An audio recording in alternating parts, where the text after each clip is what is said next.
Ever since Sarah was a little girl, she was terrified of clowns. Fortunately for her pride, a lot of people harbored that same fear. The idea of a person being goofy and happy all the time, dressed up in a silly costume, made a lot of folks uneasy, so she wasn't alone with that discomfort category. Growing up, she rarely had to encounter one of those overly enthusiastic men or women in face paint and crazy colorful hair, but when she did, it was bad. So bad, in fact, that she eventually had to go to therapy through much of middle and high school because of nightmares induced by the fear of clowns. As Sarah got older and progressed through therapy sessions, her fear eventually began to dissipate. She wouldn't shut her eyes every time she saw a clown smiling at her from the television screen, or when browsing the internet and accidentally seeing a picture of Pennywise from Stephen King's It. She learned to control her fear so that it wouldn't control her. Her first year of college was perfect because her newfound ability to stem the cry of the gesture-created demons she had within. It would not be long, however, because she would find that great fear can and would return, and in the most sinister way possible. It was mid-March, and Sarah was busy as ever, juggling the workload of a typical in-the-trenches college student. It was a Tuesday, and Sarah had just gotten out of her last class of the day, an important psychology lecture by a guest speaker that had lasted about 2 hours. As she was making her way back to on-campus apartments, a young man, apparently in a rush, collided with her, causing them both to fall to the ground. Sarah landed on her back, her bag flying off her shoulder. Angry at the man's idiocies, Sarah slowly sat up and asked him just how in the world could he be so unaware of his surroundings. But was shocked to find that the man was nowhere to be found. Scanning the immediate area, there was no sign of him.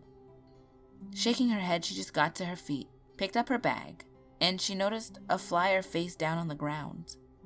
That Neanderthal must have dropped it during his hit and run, she thought. Sarah picked it up and turned it over, then gasped. It was promoting a special event called Night of the Clowns. Posted underneath, in the middle of the promo, was a picture of a creepy clown in dark blue hair with a big orange smile plastered on its white face. Below his picture, there was a short description of the event. Are you ready for laughs a minute? Goofballs that could even make a grouchy grandma grin? Then look no further, guys and gals, because Night of the Clowns is in town. Prepare for a night of food, fun, and games hosted by us kooky clowns, and absolutely free. Come along or bring the entire family. All are welcome. Right underneath the description, there were directions and the starting time of the event. Confused, Sarah read the information again. She read that it would be located at MacArthur Fairgrounds, but she knew that the fairgrounds had been closed for a good 2 months due to the county wanting to develop the land for housing and business. There would never be any kind of festival or carnival or anything like that there ever again. Shaking her head, she continued reading it as it said it would begin at 8 p.m. that night, and that it would last until early the next morning. Why would anyone want to spend an entire night with some crazy clowns? Sarah couldn't understand. She looked at the clown on the flyer again, his eyes staring back at her. She studied the flyer, trying to remember if by chance she had ever heard of an event called Night of the Clowns, but nothing came to mind. It was just so weird. She shook her head and tossed the flyer in the garbage. No thanks, she thought. No clowns for me. At about 7:50 in the evening, Sarah was on the couch in the living room watching television, having some Chinese takeout for dinner. Her roommate Dawn was out with her boyfriend, so Sarah knew she'd be there alone for a while. As she sat there, Sarah figured she could give her boyfriend Jesse a call to see if he wasn't busy so he can come over. But then she remembered why he wasn't over her place now anyway. He had to be at work until midnight. Defeated by the realization that she would be home alone for a while, she sighed and ate a forkful of chow mein. Flipping through the channels, she passed over shows like Dirty Jobs and Criminal Minds, not finding anything interesting to watch, until she saw that Man of Steel was on HBO. As she began watching the movie, she noticed the picture of her TV began to become fuzzy. Suddenly, the screen went from showing Superman fighting General Zod in Metropolis to a disturbing face of a sad clown with dark makeup. It was across the entire screen, and it made Sarah jump up in her seat. The clown stared at her and motioned for her to come closer. Sarah fumbled for the remote and shut off the TV. She shook her head. Damn clowns. For the life of her, she didn't know why in the hell it went from Superman to a freaky clown, but she didn't care. Enough TV for tonight. She looked at her phone and saw it was 8 p.m. She jumped when her phone just suddenly rang. She looked at the number and didn't recognize it. Sarah answered the phone. "Hello?" she said. After a few moments of silence, a voice that sounded like Disney's Goofy responded. "We're waiting for you, Sarah. We're starting the fun and we need you here." Sarah tried to pinpoint anything about the silly voice that might seem familiar, and laughed. "Okay, who is this, Jessie? Cut it out." The person chuckled. No, not Jessie. Sarah, still smiling, and shook her head. "Okay, well, whoever this is, I'm gonna go now." Before Sarah could hang up, however, the voice laughed hysterically, and suddenly her TV came back on. As Sarah watched in horror, the same creepy, sad clown was looking at her, this time standing next to a man in a chair with his hands tied behind his back. The clown held a knife to the man's throat, as Sarah slowly recognized who the man was. She uttered a cry and cupped her mouth with her hand. I wouldn't hang up just yet, Sarah, or poor little Jessie will have to go away. Sarah looked at her phone, terrified and shaking all over. Who are you? Who the hell is this?" Her eyes glued to the television. She could hear the man on the phone let out a throaty guffaw. I'm just a clown, Sarah. You're not afraid of clowns anymore, right? Tears began to fall down her cheeks as she looked at Jessie's terrified expression. She choked back her tears. No, I'm not. Please, just let him go." The man sighed deeply. Of course, but you have to come here first. Come to the night of the clowns. We're waiting, Sarah. We're waiting. The man hung up and the television went dark.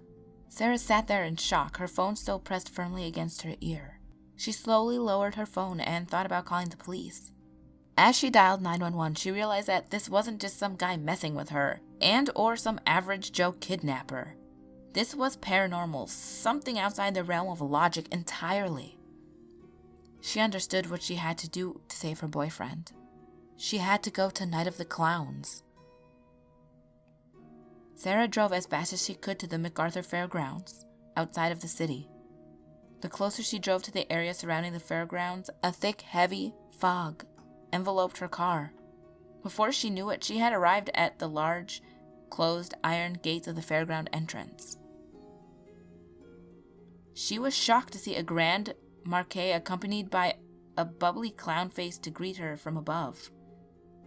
Bright strobe lights in different colors lighting up the night sky. She looked past the rusty bars of the iron gate and could see some game booths and rides of all kinds. There was a loud carnival music booming over the air and the distant sound of children's laughter. What she didn't see, however, were people. Anywhere. It was as if this entire place was run by ghosts. Sarah slowly got out of her car, and almost immediately the gate began to creak open. She cautiously approached the gate, looking around nervously. Suddenly, a group of clowns appeared before her, laughing and encouraging her to come inside. They wore an assortment of costumes, wearing different kinds of wigs and hats. There were male and female clowns, all flashing their painted, creepy grins. Sarah approached them, sweating with fear. "Okay, I'm here. Where is he?" One clown wearing a top hat and carrying a funny-looking cane looked at the rest of the clown posse and giggled. He looked at Sarah and placed a hand on her shoulder. We'll take you right to him, my dear. Then we can all have a splendid time. The clown wrapped an arm around her neck playfully, and all the other clowns giggled. Scared to say or do anything, Sarah allowed the clowns to lead her to Jessie. As she passed ride after ride, booth after booth, she noticed more and more clowns surrounded her. She also noticed that their faces became more disturbing. Their forms were more monster-like, and they moved deeper into the twisted carnival. She saw clowns that were impossibly tall and slender reach out to her, smiling at her with stained yellow teeth. She saw a clown hunched over like some type of animal hissing at her, a tongue like a lizard's flicking in and out between her crimson lips. One clown she passed was wearing a crude, fleshy mask over his face, covered in blood. His red eyes seemed to shine like eerie orbs of light. The group of clowns escorting her finally arrived at a large polka dot tent. The clown in the top hat spun Sarah by the shoulder so she could face him. Sarah trembled as she looked into his evil, manic eyes. Where is he? The clown tilted his head, motioning towards the large tent. Right in there, my dear. Go inside and we'll get started. He let go of her shoulders and Sarah slowly walked into the tent. She was greeted by bright lights and a great applause. She held a hand over her eyes, almost blinded by the light. She blinked several times and saw that there were hundreds of clowns sitting in the bleachers surrounding her, all watching her with glee written all over their painted faces. In front of her, she saw Jesse, still tied up in the chair with that creepy, sad clown wielding a blade dangerously close to his neck. Sarah cried out in anger and ran towards Jesse and the clown. She was mere steps away from them when the clown pressed the blade harder against Jesse's throat. Sarah looked at her boyfriend and realized that he had passed out. She looked at the menacing clown holding him hostage, fury in her eyes. "Let him go!" she screamed. The clown just looked at her with his dark frown, and then at Jesse. He shook his head sadly, and without warning slit Jesse's throat open wide. Blood sprayed everywhere as Jesse convulsed in the chair, a sickening gurgle coming from his throat as he stared at Sarah with terrified eyes. Sarah, without thinking, ran up to the clown and punched him in the face. The clown fell backwards, the knife flying from his gloved hand. The clown watched as Sarah cradled Jesse in her arms, tears streaming down her cheeks. Sarah felt Jesse go limp in her arms as blood ran down her chest. She heaved as she held his head, crying uncontrollably. He didn't deserve this, and she felt the inevitable wave of guilt come over her. This is all my fault, she thought. A disturbing cackle to her right caused her to snap her head up, as she could see the sad-faced clown was slowly getting up, smiling at her. Gently laying Jesse's head down, Sarah quickly got up and picked up the knife. Before he could utter a word, she pounced on him, tackling him to the ground. With the mentality of a deranged animal stricken with grief, she stabbed that sad clown in the chest over and over and over. The clown cried out in protest, telling her to stop, but it was to no avail. Sarah stabbed him as hard as she could, laughing as he cackled up blood and his eyes rolled back in his head. Even after the clown's eyes closed, his death apparent, Sarah kept stabbing him. After a few minutes, she finally stopped and stood up, her shirt stained with his blood now. She looked at the crowd. They were silent, unmoving, waiting for her next move. Crying, she threw the knife on the ground. "Are you happy now? Look what you've done to me!" she screamed. The clown just continued to watch her in silence. Finally, the clown with the top hat and funny cane entered the tent, his eyes wide when he saw the sad clown lying in a pool of blood. He looked at Sarah and smiled. Raising his arms in the air, he faced the crowd of clowns. "Wackos and jokers, jesters and loons, she has done it! Our Sarah has finally done it, finally conquered her fear of us!" The clown audience erupted into laughter and applause, jumping up and down in their seats. They threw flowers and streamers and sprayed silly string into the air. The clown approached Sarah, his grin getting wider as he got closer. She stared at him with the utmost hate in her eyes. "Just let me leave, please," she cried.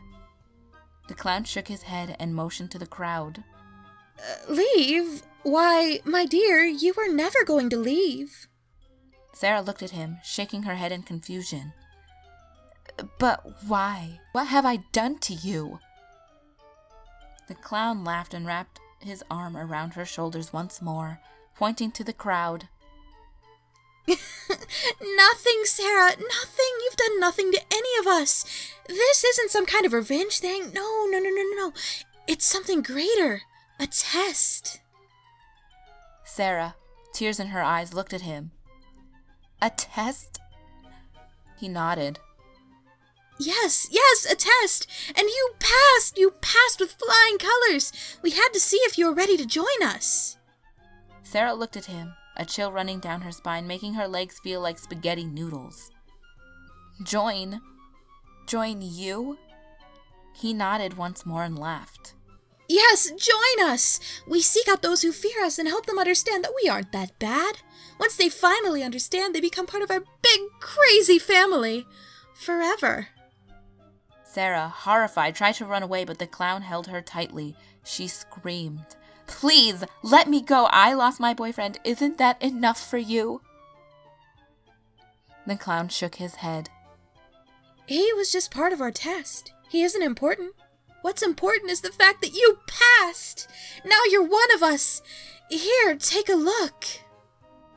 The clown pulled a large red mirror from the back of his striped trousers and handed it to Sarah. She turned it over and saw her reflection.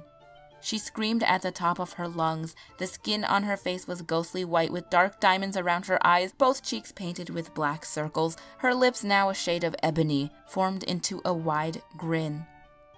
She tried to rub off the paint, scratching and pulling at her skin to get the morbid makeup off her face. She realized it wasn't paint at all, but the skin itself. Trembling, she saw another transformation while looking at her reflection. Her eyes changed color, turning from a medium brown to a mosaic of green and red. She felt a discomfort in her mouth and felt around with her tongue.